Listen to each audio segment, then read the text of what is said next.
السلام علیکم، آپ دیکھ رہے ہیں سونیا نیوز۔ خبر شامل کرتے ہیں چترال سے۔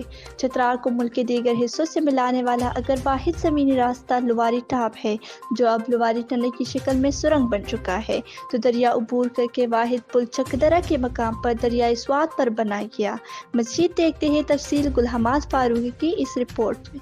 چترال کو ملک کے دیگر حصوں سے ملانے والا اگر واحد زمینی راستہ لواری ٹاپ ہے، جو اب لواری سرنگ بن چکا ہے، تو دریا پر واحد پل چرچل پل چکدرہ ہے۔ دریائے سوات پر چکدرہ کے مقام پر لوہے کا پل عبور کرنے کے بعد ملک کے دیگر علاقوں میں جایا جا سکتا ہے۔ اس پل کی ایک تاریخی اہمیت بھی ہے۔ اس پل کو ونسٹن چرچل بھی کہلایا جاتا ہے۔ 1901 میں رچرڈسن انگریڈیئنٹس ممبئی اسٹیل میل سے اس کی سامان ریل کے ذریعے درگاہ تک لایا گیا۔ اس کے بعد ہچروں کے ذریعے چکدرہ تک یہ سامان پہنچایا گیا۔ ستمبر 1901 میں اس پر کام کا آغاز کر دیا گیا اور مارچ 1903 کو یہ پل ہر قسم کے ٹریفک کے لیے مکمل ہوا۔ اس کی افتتاح کے لیے اس وقت کے صوبہ سرحد کے چیف کمشنر سر آرتھر ہیرلڈ کو بلایا گیا۔ اس پل پر کل 4,44,000 ہندوستانی روپے لاگت آئی تھی۔ اس کے ساتھ ایک قلعہ بھی ہے جو چترال اسکورٹس کا ایک ونگ اس میں مقیم ہے۔ 1586 کو اس قلعے کو مغل حکمرانوں نے تعمیر کیا تھا۔ اس کے بعد 1850 میں برطانوی سامراج نے اس قلعے کو اثرنو تعمیر کیا۔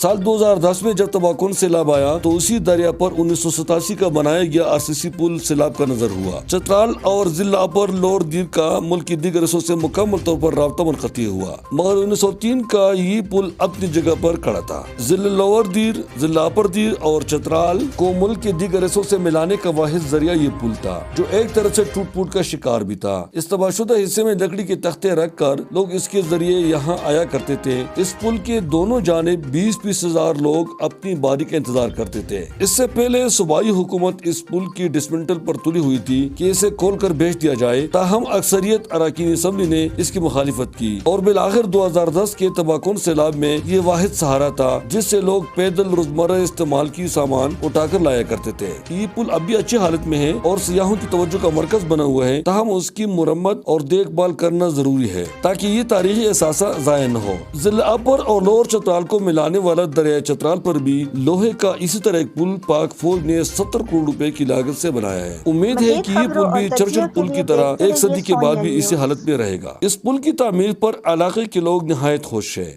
یہ جو پل ہے جب سے یہ بن گیا ہے، اپر چترال کے جو اسٹوڈنٹس ہیں جو یونیورسٹی کے لیے بونی سے، ریشون سے، بارنس سے اور دوسرے اپر چترال کے علاقوں سے آتے ہیں، ان کے لیے انتہائی ہی سہولت ہو گئی ہے۔ سڑکیں اور پل کسی بھی علاقے کی ترقی کا پہلا زینہ سمجھا جاتا ہے اور عوام کو بھی چاہیے کہ ان اثاثوں کی حفاظت کے لیے اپنا بھرپور کردار ادا کریں تاکہ آنے والی نسلوں کے لیے یہ تاریخی اثاثے محفوظ رہیں اور ضرورت کے وقت ان کو استعمال بھی کیا جا سکے۔ گل حماد فاروقی، چترال۔